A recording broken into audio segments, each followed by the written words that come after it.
Today we are going to discuss about story of microorganisms part 2. In the previous classes, what are microorganisms? How can we find any bacteria or virus through our we discover or we find out some of the viruses and bacteria. It means some of the microorganisms through our activities. So we already discussed about what are microorganisms. Around 350 years ago, people were believed that there were no organisms or present on earth which was not visible to our unaided eye.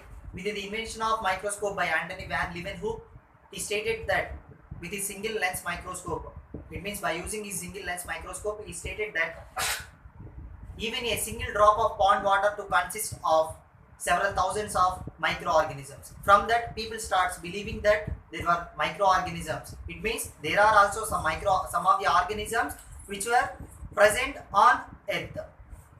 So from there to many scientists starts their contribution to find out what are the microorganisms, whether these microorganisms are useful or harmful to human beings.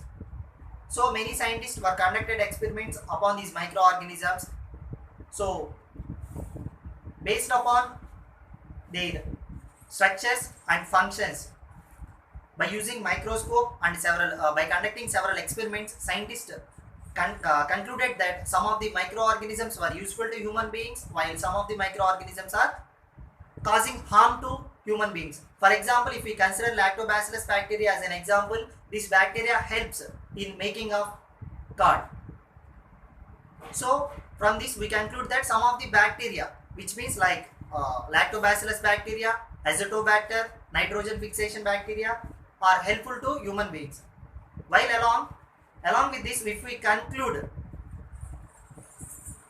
Clostridium botulinum and as an example, so that bacteria causes food poisoning. If we consider that as an example, Clostridium botulinum causes botulism, which means food poisoning. So by conducting this experiment, scientists conclude that some of the microorganisms are useful to human beings, while some of the microorganisms are harmful to human beings. So in this lesson we will discuss about how microorganisms are useful, in the same way how microorganisms are harmful to human beings. So there are a lot of microorganisms were present on earth. For example, how can we make curd from milk? So take some lukewarm milk and add some of the curd or yogurt to that milk. That milk will convert into curd within 5 to 6 hours. So from that milk, so curd was extracted from that milk by using curd or yogurt. In that curd, one bacterium called lactobacillus bacteria, which helps in making of curd that from that milk. So in the same way, if we add some yeast to dough, maida dough, we will find out that on the next day, that dough, size of that dough was increased. For this, we need to take 2 cups or 2 bowls. We need to take 2 bowls, bowl A and bowl B. One bowl is mixed with maida and only with water. In the second bowl, along with maida and water, we need to add some yeast. Keep these 2 beakers along a side for overnight. After next day, we will observe that size of the dough remain constant in beaker A, while size of the dough increases in beaker B. Here, yeast, which helps in increasing of that size of that dough, which means by the process of fermentation.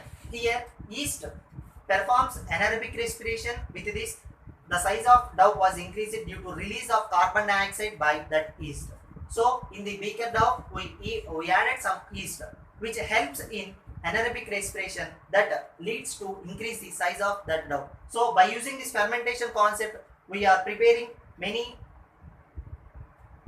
snack items and many food items like idli, jalebi.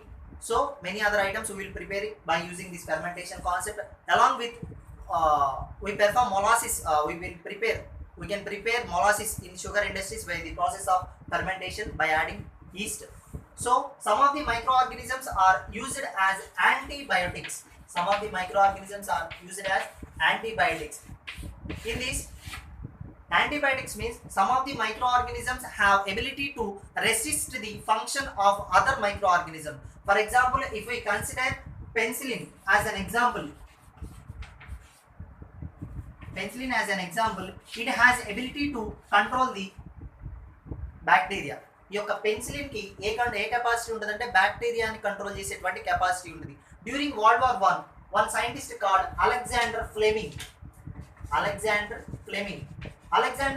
was an doctor, army doctor. While he was working as army doctor during the World War I, he observed that many soldiers were died due to several small injuries. While he was conducting some of the experiments based upon those wounds, he found that some of the bacteria were responsible for deaths of that soldiers. So he conducted several experiments to find out medicine or to find out antibiotics for that bacteria. One day, while he was performing some activity, he observed that some of the bacteria which was grown in that cultures, it means in that petri dishes, he found that one of the organism will restrict that growing of that bacteria, which means while conducting that fungus, he named that as penicillin. So based upon this penicillin, he found that vaccine, he named that as penicillin notatum. So it is an antibiotic. So first antibiotic. For his contribution, he got Nobel Prize in 1945 for his first antibiotic. అంటే world war 1 జరిగేటప్పుడు చాలా మంది soldiers ఏంటంటే చాలా మంది చనిపోవడం అనేది జరిగింది. ఈ చిన్న గాయాలతో చాలా మంది చనిపోవడం అనేది జరిగింది. సో అప్పట్లో అలెగ్జాండర్ ఫ్లెమింగ్ అనే సైంటిస్ట్ ఏం చేశాడంటే అసలు ఏంటి వీళ్ళు చనిపోవడానికి గల కారణం ఏంటి, చిన్న గాయాలతో కూడా చాలా మంది చనిపోతున్నారు, దీనికి గల కారణం ఏంటి అని చెప్పి అతను చాలా ఎక్స్పెరిమెంట్స్ అనేది కండక్ట్ చేశాడు.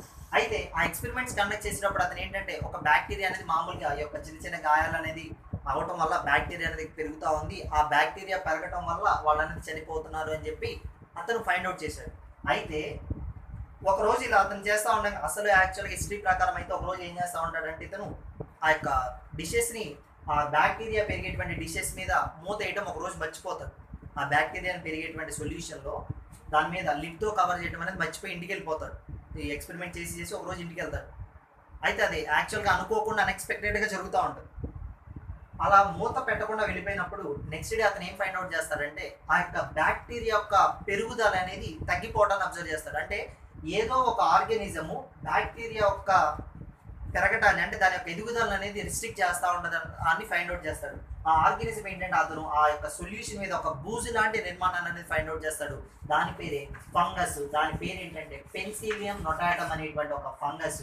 సో దాన్ని బేస్ చేసుకొని పెన్సిలిన్ అనే దాన్ని ఒక యాంటీబయాటిక్స్ని Alexander Fleming in the year of 1929 1929లో ఆ యొక్క దాన్ని కనిపెట్టడం అనేది జరిగింది. సో 1929లో అతని కంట్రిబ్యూషన్కి 1945లో అతనికి ఏమొచ్చిందంటే ఒక నోబెల్ ప్రైజ్ అనేది వచ్చింది. సో